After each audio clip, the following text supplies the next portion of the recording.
আসসালামু আলাইকুম। আলহামদুলিল্লাহ, হোম সেন্টারে গেছিলাম, দেখলাম যে সেখানে আলুর চাষ করার জন্য অনেক আলুর কি বলে মানে গজ উঠছে, এরকম বা এরকম গাছ বের হয়েছে অনেক। সমস্ত হোম সেন্টারে আছে। পরে সাথে সাথে জমির কাছে আসলাম, জমির কি অবস্থা দেখার জন্য।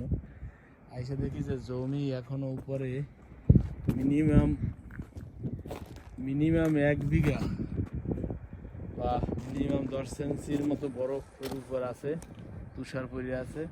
শুধু একমাত্র উকি দিয়ে আছে আমার পেঁয়াজ গাছ, আর বাকি সবই তুষারের মধ্যে। এখন আলুর এত আগে উঠলো কেন হোম সেন্টারে বুঝতে পারতেছি না। তো তারপরও দেখতে আসছি, আর নিজেরই মানতে পারলাম না যে না দেখে আসি যাইয়া। এখন এটা গেলে তারপরে হয়তো করা যাবে। তো যারা তাড়াতাড়ি বা আগে ভাগে আলুর চাষ করতে চান তারা সবাই রেডি হন, কারণ প্রচণ্ড দাম বাজারে। ওকে, তাহলে আল্লাহ হাফেজ।